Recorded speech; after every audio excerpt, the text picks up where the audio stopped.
Shalom Bapak Ibu Saudara yang dikasihi Tuhan. Selamat sore. Selamat datang di dalam acara Masa Depan Cerah bersama dengan Tuhan. Senang sekali bisa menyapa Bapak Ibu Saudara di sore hari ini, di waktu-waktu yang sangat indah, waktu-waktu istirahat bersama dengan keluarga. Selamat merayakan ibadah kenaikan Tuhan Yesus bagi Bapak Ibu Saudara. Saya percaya bahwa sepanjang hari ini Tuhan sudah berkati kita dengan kebenaran firman Tuhan. Sebelum kita memulai acara kita, sebelum kita merenungkan kebenaran firman Tuhan, saya mau mengajak kita berdoa terlebih dahulu. Mari kita satukan hati, kita tundukkan kepala, kita berdoa.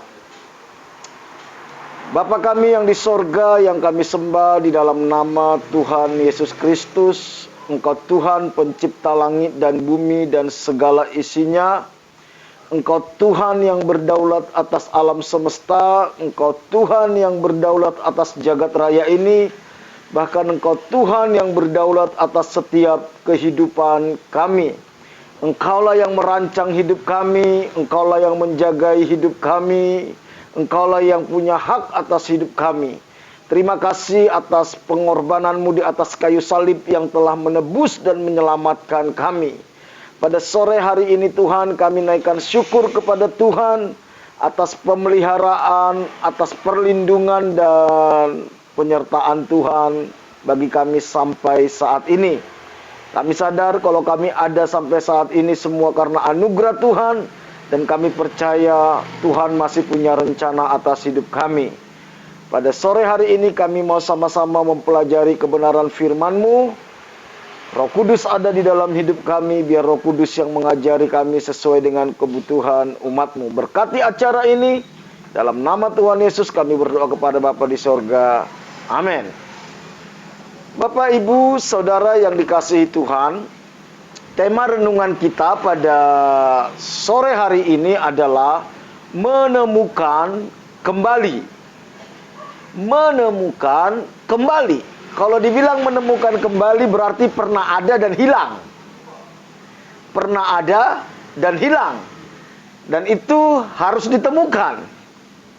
Saya mau mengajak kita membaca Alkitab kita di dalam Kisah Para Rasul pasal 1 ayat 8 sampai 9. Perikop ini merupakan peristiwa di mana Tuhan Yesus naik ke sorga.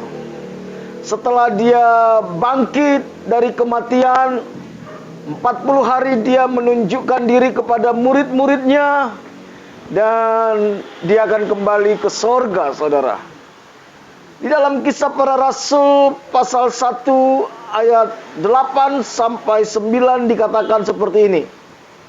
Tetapi kamu akan menerima kuasa kalau Roh Kudus turun ke atas kamu. Dan kamu akan menjadi saksiku di Yerusalem dan di seluruh Yudea dan Samaria dan sampai ke ujung bumi. Sesudah ia mengatakan demikian, terangkatlah ia disaksikan oleh mereka, dan awan menutupnya dari pandangan mereka. Bapak, Ibu, Saudara yang dikasihi Tuhan, di Afrika ada hewan yang bernama impala. Impala ini merupakan hewan sejenis rusa. Dan impala merupakan salah satu hewan yang tergesit di dunia. Tergesit di dunia. Kalau di alam bebas, impala ini bisa melompat setinggi 3 meter, saudara. Dan jarak lompatannya ke depan itu bisa lebih dari 9 meter. Jadi memang ini hewan yang sangat luar biasa gesitnya, saudara. Namun, kalau di kebun binatang, Ternyata kandang dari hewan ini tidak tinggi. Cukup dibatasi tembok setinggi 1 meter. Cuman 1 meter, saudara. Padahal tinggi dari impala, kalau dia jantan yang dewasa, itu lebih kurang 90 cm. Kandangnya cuman 1 meter. Anehnya, saudara, anehnya, impala ini tidak pernah keluar dari kandang. Padahal, bukankah seharusnya dengan kemampuannya yang bisa melompat setinggi 3 meter dan jarak lompat ke depan bisa 9 meter, seharusnya dengan mudah impala ini bisa keluar dari kebun binatang. Bisa melompati tembok dari kebun binatang itu. Tetapi sampai saat ini tidak pernah ditemukan ada impala itu bisa keluar dari kebun binatang, saudara. Padahal kandangnya rata-rata dibuat cuma 1 meter tingginya. Setelah diselidiki, ternyata, saudara, impala ini tidak mau melompat jika ia tidak bisa melihat tempat di mana ia mendarat. Impala ini tidak akan mau melompat kalau dia tidak bisa melihat di mana tempat ia akan mendarat. Dari kisah ini, saya menemukan sesungguhnya banyak orang yang hidupnya seperti impala ini, saudara. Banyak. Kehidupannya seperti impala. Mereka punya potensi sebenarnya, tetapi potensi itu terbelenggu oleh paradigma mereka. Potensi itu terbelenggu oleh pikiran mereka. Mereka begitu takut mengambil resiko karena mereka takut akan ketidakpastian. Ketidakpastian. Makanya jangan heran kalau saudara lihat hari-hari ini, saudara, kita hidup di zaman ketidakpastian ini. Banyak orang memilih stay at home, tapi betul-betul stay at home, do not something. Tidak melakukan apa-apa, saudara. Tidak berani berbisnis, tidak berani bekerja, karena memang ketidakpastian. Padahal tidak harus seperti itu, saudara. Saya percaya di tengah-tengah masa yang tidak pasti ini, masih banyak hal yang bisa kita kerjakan. Masih banyak. Masih banyak. Jadi ketidakpastian ini seharusnya membuat kita semakin kerja keras, bukan semakin santai-santai dan tidur-tidur di rumah, saudara. Bukan.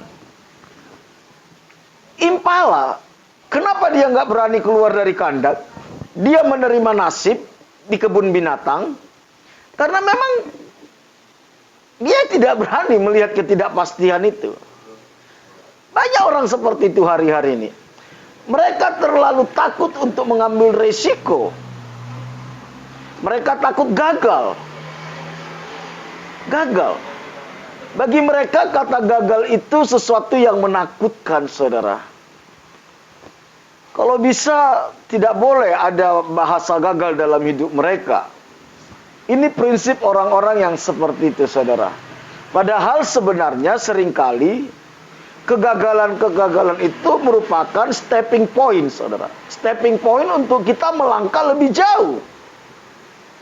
Karena pengalaman gagal itulah kita bisa banyak belajar. Ada banyak hikmat yang bisa kita dapatkan. Ada banyak pengetahuan. Kita bisa lebih bijaksana, saudara. Tapi kalau kita tidak berani gagal, tidak berani mencoba, maka ya sebenarnya kita sudah mati, saudara. Seperti impala, seringkali hanya takut gagal. Sehingga potensi hebat pun akan terkurung dengan sia-sia. Potensi hebat pun akan terkurung dengan sia-sia. Saudara, ketika terjadi pandemi COVID di Wuhan, saudara, di Wuhan, memang ada banyak orang mengalami kebangkrutan, saudara. Banyak orang mengalami kebangkrutan, banyak orang mengalami kegagalan. Tetapi jangan salah, ternyata muncul orang-orang kaya baru di sana, saudara.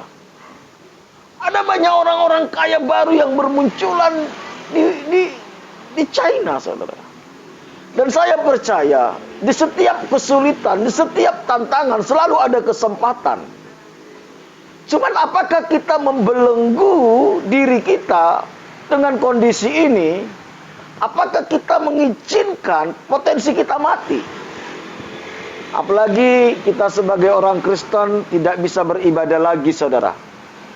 Masihkah kita mencari Tuhan dengan sungguh-sungguh? Apa kita kesempatan, waduh udah gak perlu beribadah lagi, gak perlu pelayanan lagi? Bukan, bukan. Masih ada hal yang bisa kita lakukan untuk Tuhan, saudara. Ada banyak hal yang bisa kita lakukan untuk melayani Tuhan. Masih banyak, masih banyak.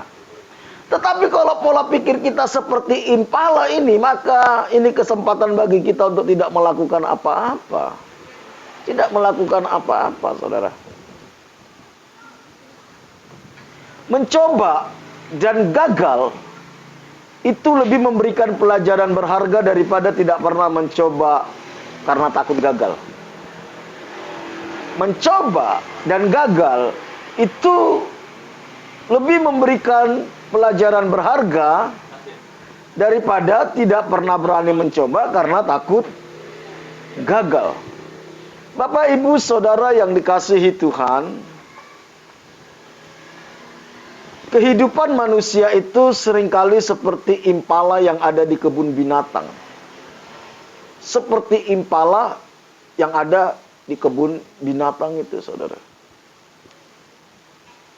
Sebenarnya dia punya potensi. Sebenarnya Tuhan kasih titipkan kepada dia potensi untuk dia melakukan sesuatu yang besar. Tetapi dia gak berani mencoba. Alkitab mengatakan seperti ini, saudara. Perhatikan ini baik-baik. Alkitab mengatakan bahwa kita ini diciptakan segambar dan serupa dengan Allah. Nanti saudara lihat di kitab Kejadian, bagaimana manusia itu diciptakan segambar dan serupa dengan Allah. Artinya apa? Kita punya potensi yang ada pada Allah itu ada dalam diri kita. Pikiran dan perasaan yang ada pada Tuhan itu ada dalam diri kita. Makanya Adam, dia bisa memberikan nama kepada semua jenis hewan, saudara. Pikiran dan perasaan yang ada pada Tuhan itu sebenarnya ada dalam diri manusia. Pikiran dan perasaan itu menghasilkan kehendak. Kehendak itu akan menghasilkan ide.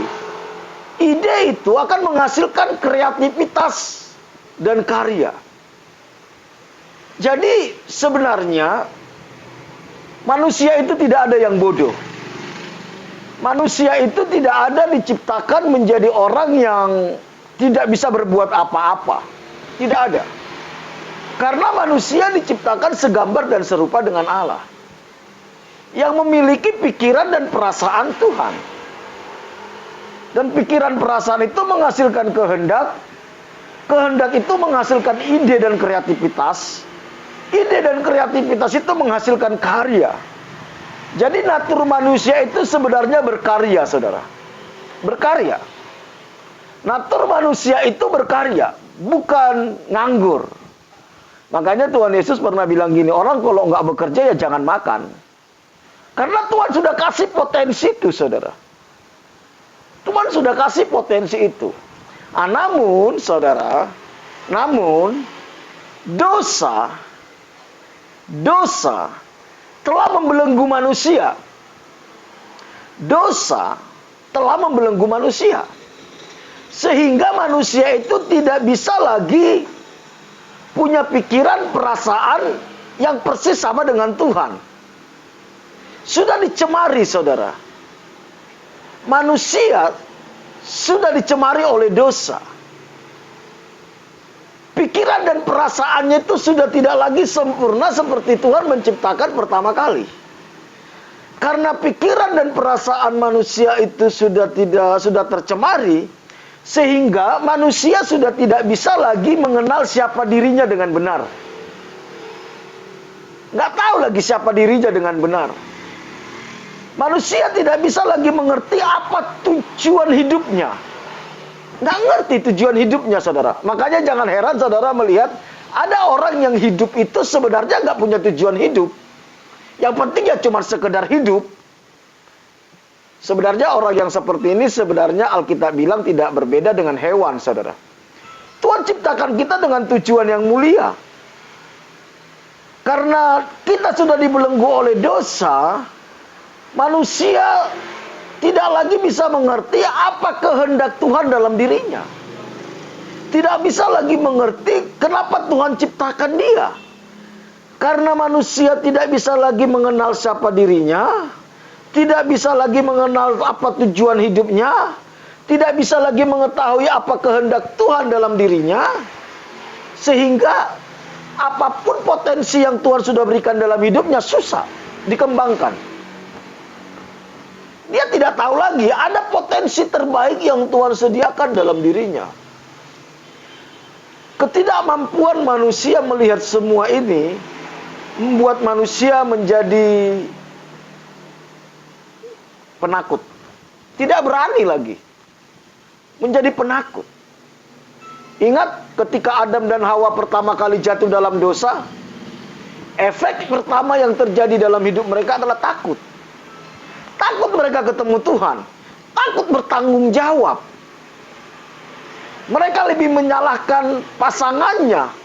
Hawa lebih menyalahkan ular. Penakut, saudara. Penakut. Inilah kondisi kita. Kalaupun mereka berani melangkah, saudara, mereka akan sulit menemukan apa yang benar. Atau melakukan dengan cara yang benar. Makanya jangan heran saudara melihat ada orang-orang yang berani di dunia ini. Tapi cara-caranya cara-cara yang tidak benar. Itulah natur dosa yang ada dalam diri kita. Namun manusia ini kan diciptakan segambar dan serupa dengan Allah. Sehingga manusia ini berusaha mencari siapa dirinya sebenarnya. Kalau saudara perhatikan sejarah hidup manusia, itu manusia berusaha mencari apa sebenarnya esensi hidupnya. Manusia berusaha mencari tujuan hidupnya, mencari esensi hidupnya. Salah satu cara yang dibuat oleh manusia untuk mereka menemukan tujuan hidup dan esensi hidupnya adalah mereka mulai mendirikan agama. Agama itu dari dua kata yaitu a dan gamma. A tidak, gamma itu kacau. Jadi dosa telah membuat hidup kita kacau. Agama itu membuat supaya hidup kita ini nggak kacau, saudara. Teratur. Jadi agama itu usaha manusia berusaha untuk hidup benar, usaha manusia untuk mencari Tuhan. Tapi semuanya itu usaha yang sia-sia, saudara. Makanya agama tidak akan pernah bisa menyelamatkan manusia. Agama tidak akan pernah membuat manusia berkenan kepada Tuhan. Jangan heran kalau saudara lihat, justru tidak sedikit agama membuat orang semakin jahat, saudara. Agama membuat orang rela membunuh, saudara. Agama membuat orang rela saling membenci. Makanya saya kemarin 2 hari lalu kalau saya tidak salah, saya bagikan, jangan terjebak di agama. Jangan terjebak. Manusia berusaha keluar dari kebingungan ini, berusaha keluar dari ketidakpastian ini. Mereka mulai menciptakan agama.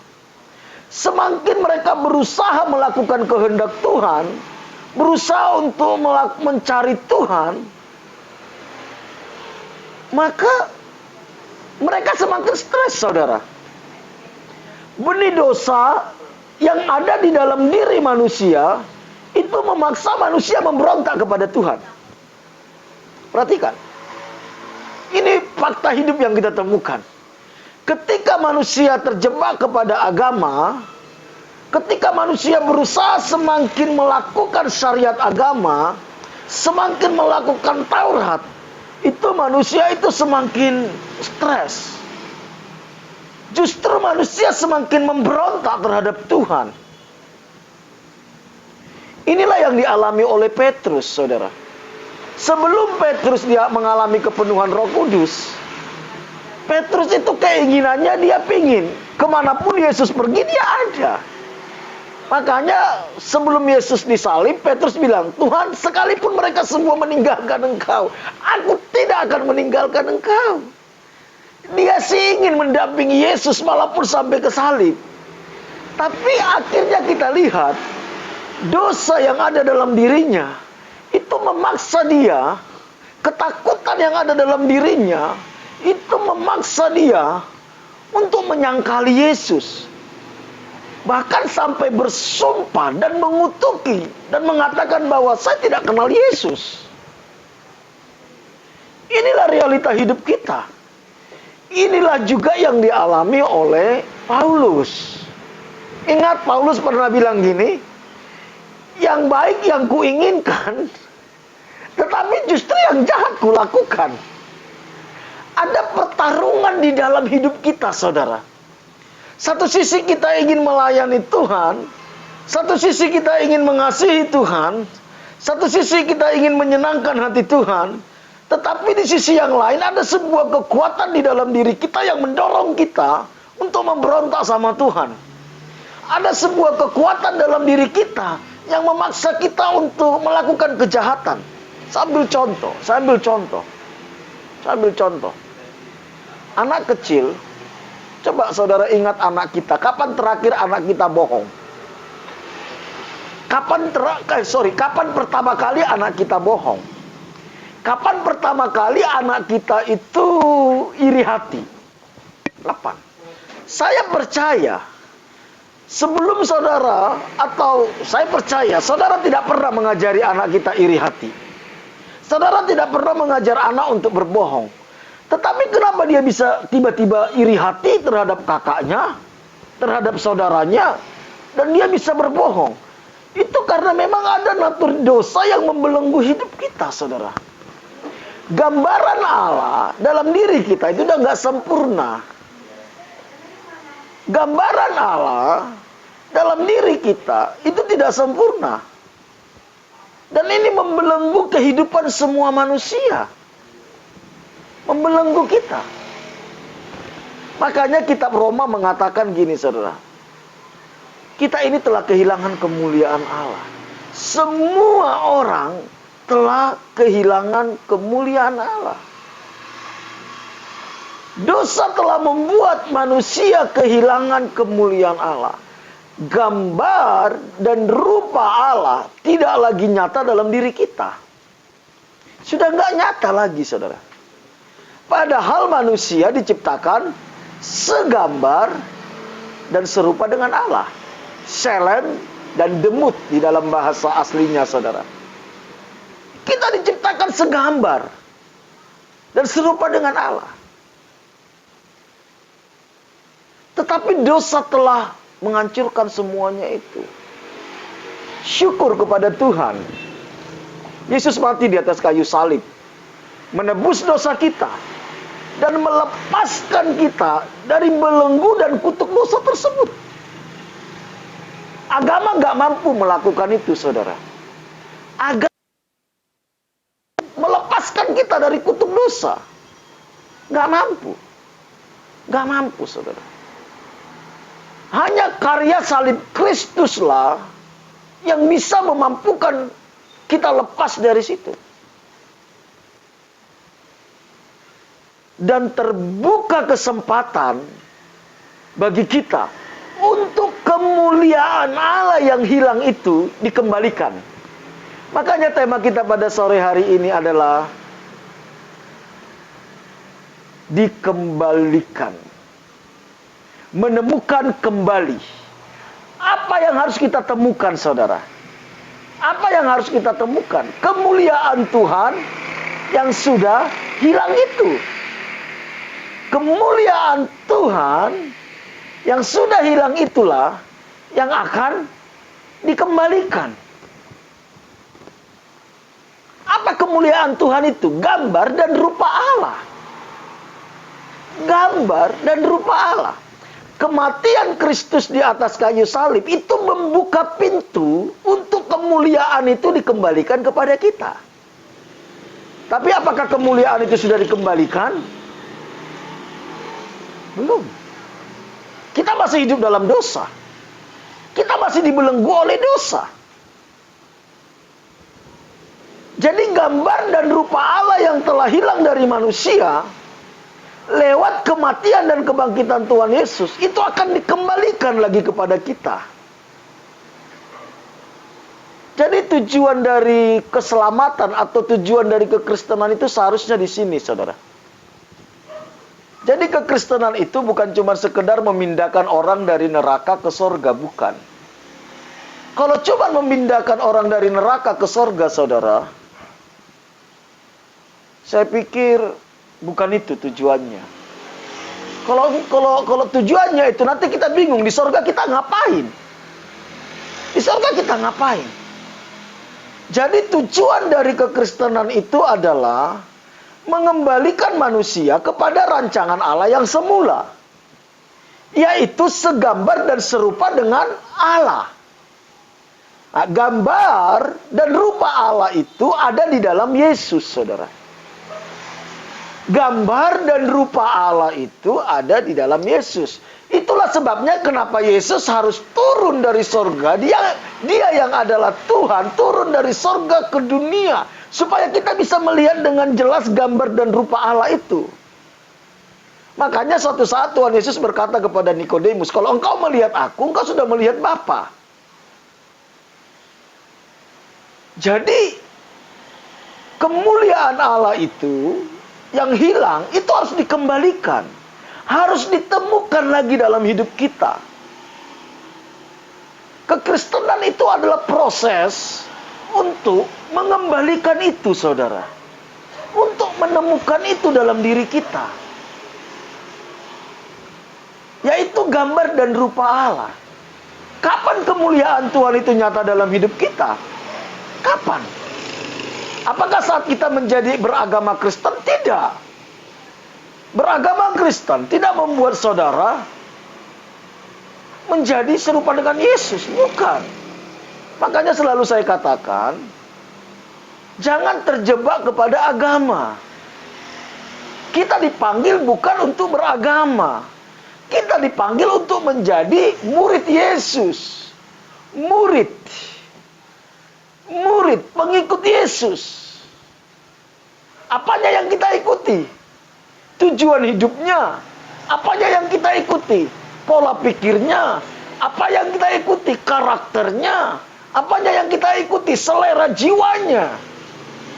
Kalau Tuhan katakan bahwa makananku adalah melakukan kehendak Bapa dan menyelesaikan pekerjaannya, seharusnya kita ada di dunia ini bukan bagaimana supaya kita kaya, bukan bagaimana supaya kita nyaman, bukan bagaimana supaya kita terkenal, tapi bagaimana kita melakukan kehendak Bapa dalam hidup kita dan menyelesaikan pekerjaan-pekerjaannya. Disitulah sebenarnya esensi dari kekristenan. Agama nggak bisa menjawab ini. Agama nggak bisa mengerjakan ini.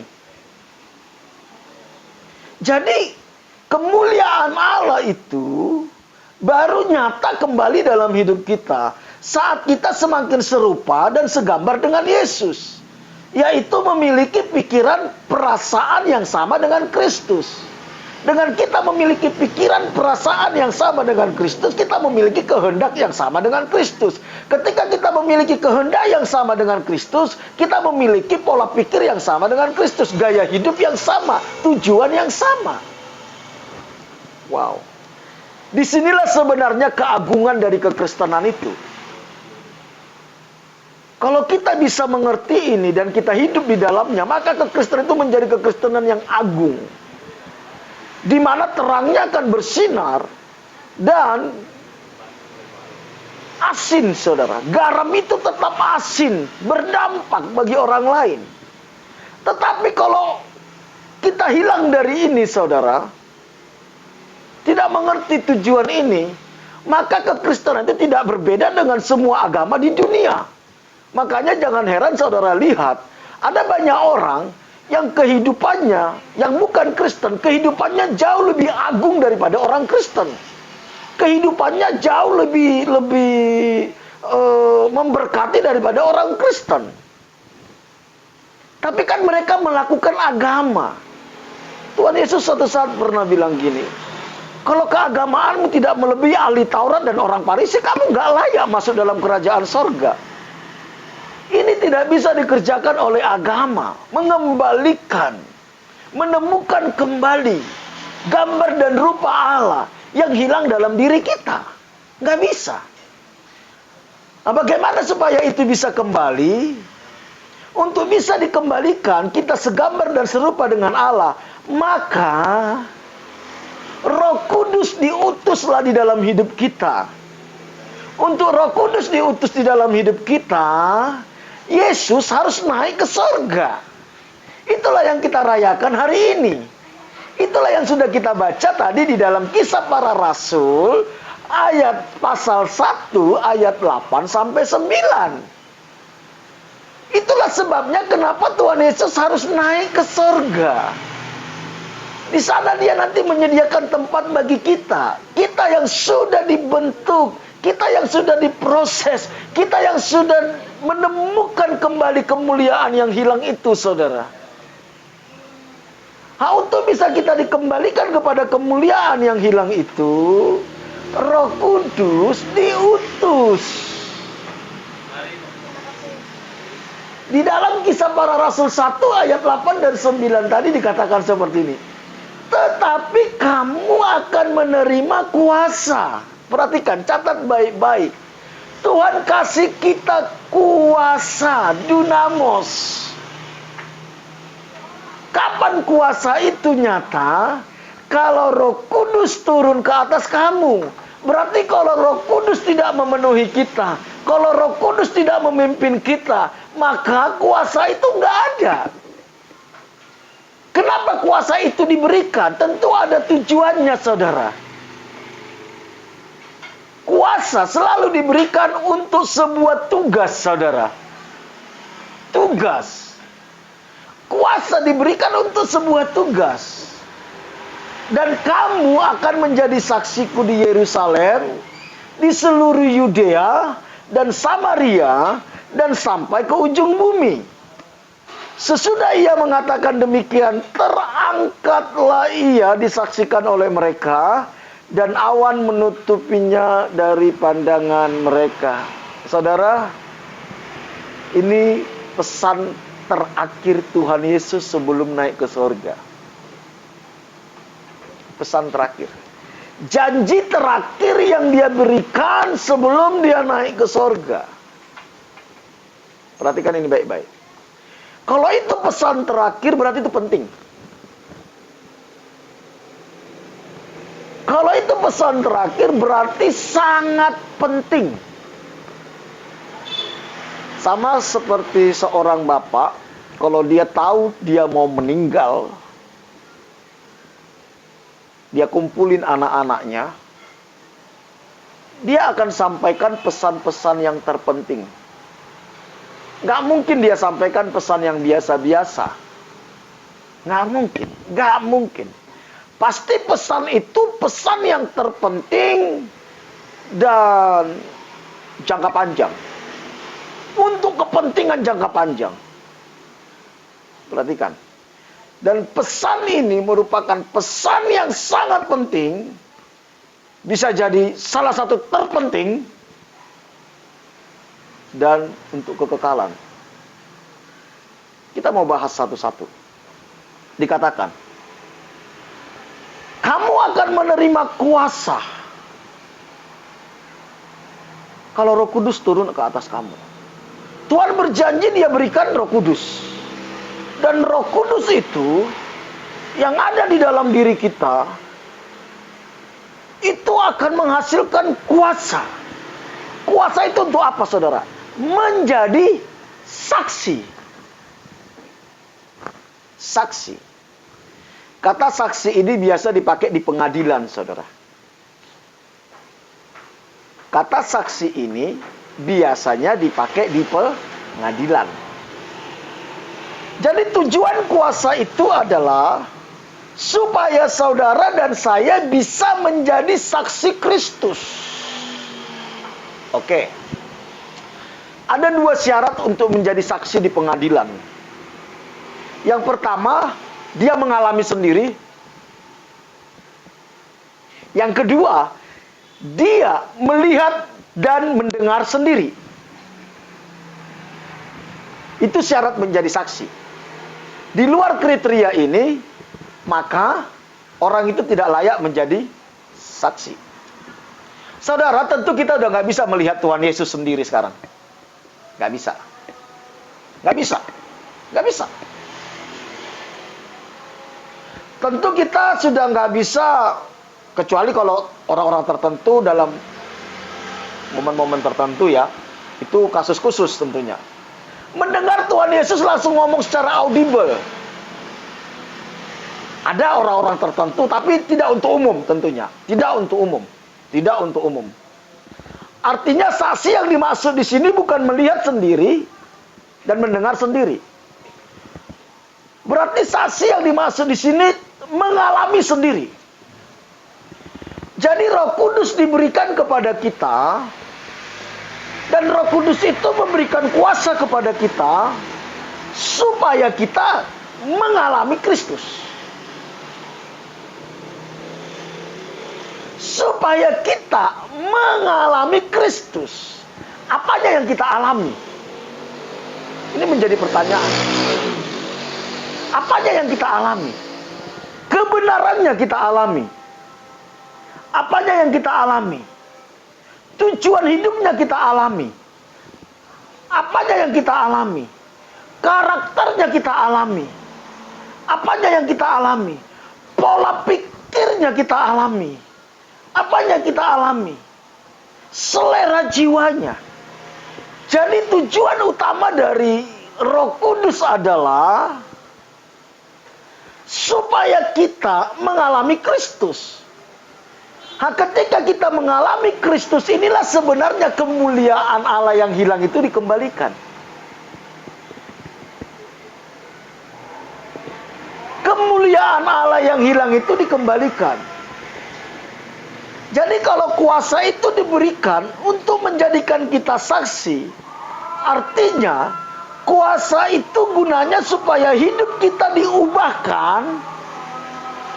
Karakter dosa yang kita bawa sejak kita lahir, sehingga lewat Roh Kudus dan kuasanya itu kita diubahkan semakin seperti Kristus, dan orang lain bisa melihat Kristus dalam hidup kita. Wow, menarik ini, saudara. Jadi tujuan utama dari Roh Kudus, kuasa Roh Kudus, bukan supaya kita gagah-gagahan, bukan. Bukan. Makanya dikatakan kita harus jadi saksi dulu di mana? Yerusalem. Dimulai dari Yerusalem. Terus kemana lagi? Seluruh Yudea. Yerusalem itu orang terdekat kita. Orang terdekat kita bisa melihat, loh, orang ini kok berubah ya? Orang ini kok semakin lama kok semakin seperti Yesus ya? Itulah sebenarnya saksi itu, saudara. Keluarga kita melihat Kristus lewat hidup kita. Orang-orang sekitar kita melihat Kristus lewat hidup kita. Makanya saya sedih kalau melihat ada orang Kristen, semakin dia Kristen, semakin orang gak melihat karakter Kristus dalam hidupnya. Keluarganya tidak melihat karakter Kristus dalam hidupnya. Sesungguhnya orang ini menutup pintu surga bagi orang lain. Tuhan mau Roh Kudus itu diberikan kepada kita, kuasa itu diberikan kepada kita, supaya kita mengalami Kristus, mengalami kehidupan Yesus. Pribadi Yesus itu menyatu dengan pribadi kita. Kasih Kristus itu menyatu dengan hidup kita. Karakter Kristus itu menyatu dengan hidup kita. Pola pikir Kristus itu menyatu dengan hidup kita. Jiwa Kristus itu menyatu dengan jiwa kita.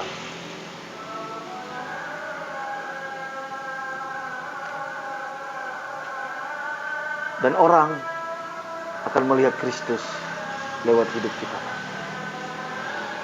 Inilah tujuan utama dari kepenuhan Roh Kudus. Bukan cuma sekedar bagaimana saudara dan saya punya karunia. Bukan. Makanya harus diberikan kuasa. Kekuatan kita gak mampu membuat kita lepas dari sinful nature, natur dosa itu. Gak bisa. Kemampuan manusia kita itu gak mampu membawa kita lepas dari belenggu natur dosa itu. Enggak. Pengorbanan Tuhan Yesus itu menebus itu, mematahkan kutuk itu. Kita terus dikembalikan. Makanya dalam 1 Yohanes, saudara, perhatikan ini baik-baik. Saya lihat inilah kekristenan yang hilang, saudara. Inilah kekristenan yang hilang itu.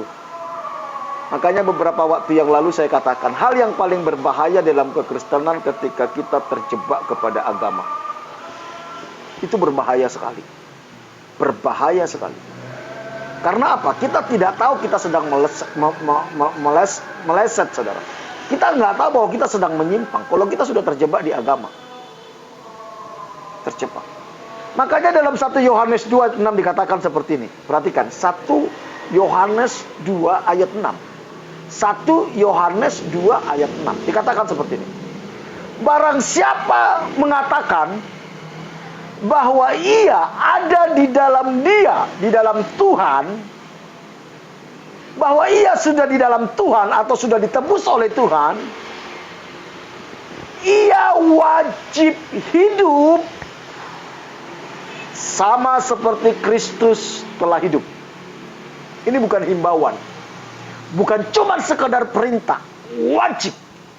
Kalau kita bilang bahwa kita ini anak Tuhan, kalau kita bilang kita tuh menerima karya penebusan Kristus, kalau kita mengatakan bahwa kita ini di dalam Tuhan, maka 1 Yohanes 2 ayat 6 mengatakan ia wajib hidup sama seperti Kristus telah hidup.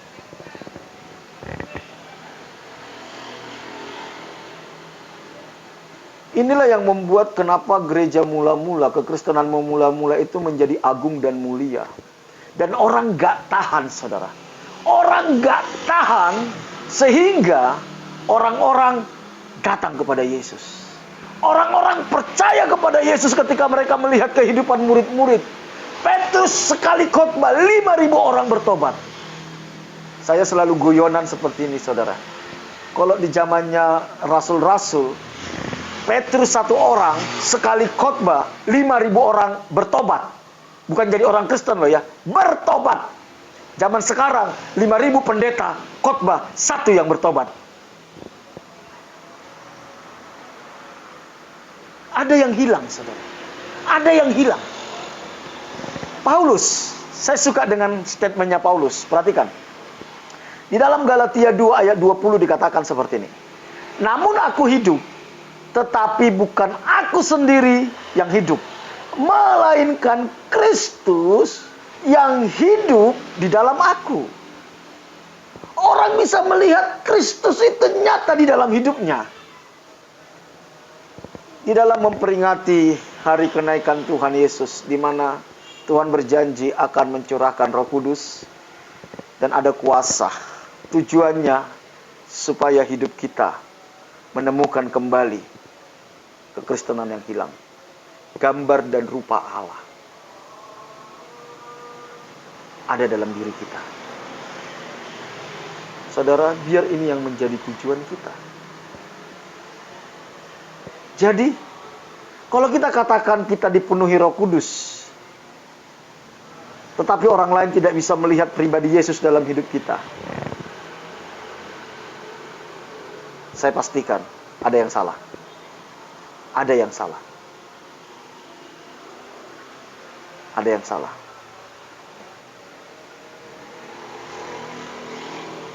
Saudara, mari kita renungkan ini sungguh-sungguh. Perhatikan ketika murid-murid mengalami kepenuhan Roh Kudus, saudara. Saudara bisa pelajari nanti di Kisah Para Rasul. Ketika murid-murid mengalami kepenuhan Roh Kudus, hidup mereka berubah. Petrus yang menyangkal Yesus yang merupakan pengecut, akhirnya tampil di depan orang, saudara. Di depan ribuan orang, berani dia.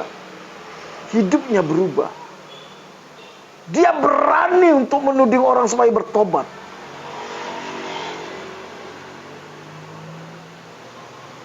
Hidup murid-murid berubah. Orang lain bisa melihat Yesus dalam hidup mereka. Sehingga banyak orang menyerahkan diri untuk dibaptis dan bertobat. Bertobat. Metanoia. Memutuskan untuk bertobat, saudara. Perubahan hidup para murid, inilah yang menjadikan orang-orang tertarik datang kepada Yesus.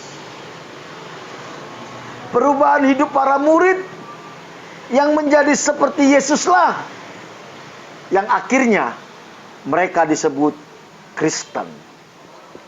Kristen artinya pengikut Kristus. Saudara, tidak peduli sudah berapa lama saudara menjadi orang Kristen. Mungkin saudara sudah jadi orang Kristen sejak dalam kandungan ibu. Satu saat saya mengajak orang bertobat, saudara. Waktu saya masih mahasiswa, ngambil kuliah ekonomi, saya ajak beberapa teman yang senior-senior, saya bilang gini, "Bang, ayolah ke gereja, bertobatlah," aku bilang. Tahu jawab mereka? "Kau belum lahir saya sudah Kristen," katanya. "Kau belum lahir saya sudah Kristen. Jadi jangan ajari saya tentang Kristen." Dalam hati saya bilang, engkau tidak tahu apa yang kau katakan. Kristen itu bukan agama. Christianity is the way of life. Jalan hidup. Jalan hidup. Bagaimana kita memutuskan untuk memilih jalan hidup seperti yang dijalani oleh Tuhan Yesus. Dan Roh Kudus diutus. Kuasa Tuhan diberikan supaya kita bisa hidup, menjalani jalan hidup tersebut. Mari kita berdoa. Bapa kami yang di sorga, yang kami sembah di dalam nama Tuhan Yesus Kristus. Engkau Tuhan yang telah menebus kami, menyelamatkan kami lewat pengorbanan Tuhan Yesus Kristus di atas kayu salib. Kami tahu kehidupan kami karena anugerah Tuhan. Biar anugerah itu yang membawa kami semakin hari semakin serupa dengan Kristus. Biar anugerah itu yang membawa kami menemukan gambar dan rupa Allah yang hilang dalam diri kami. Keserupaan dengan Kristus itu, biar itu ditemukan kembali dalam hidup kami. Roh Kudus, Engkau ada dalam setiap kami anak-anak-Mu Tuhan. Mampukan kami. Kuasa Roh Kudus itu yang memampukan kami untuk kami meninggalkan sinful nature, membawa kami semakin serupa dan segambar dengan Kristus. Dimanapun anak-anak-Mu yang sedang mendengarkan siaran ini Tuhan, materaikan firman Tuhan ini. Roh Kudus bawa kami semakin hari semakin serupa dan segambar dengan Kristus, sehingga orang bisa lihat ada Kristus dalam hidup kami. Terpujilah Engkau. Berkati terus bangsa ini Tuhan. Bapa, tidak henti-hentinya kami tidak putus asa meminta anugerah Tuhan atas Indonesia, belas kasihan Tuhan atas Indonesia. Kami tahu hanya belas kasih-Mu yang sanggup memulihkan Indonesia. Hanya anugerah-Mu yang sanggup memulihkan. Mampukan bangsa ini untuk menang atas pandemi COVID-19 ini Tuhan. Berkati para pemimpin kami. Berkati Bapak Presiden Joko Widodo. Berkati semua para menteri dan semua stafnya. Berkati Tuhan para gubernur. Berkati para wali kota, bupati, camat, lurah, kepala desa, semua pegawai negeri sipil ASN. Mereka orang-orang yang Tuhan percayakan untuk mengelola bangsa ini Tuhan. Pulihkan mereka, berkati mereka, takut akan Tuhan berikan kepada mereka hikmat bijaksana-Mu yang memimpin mereka.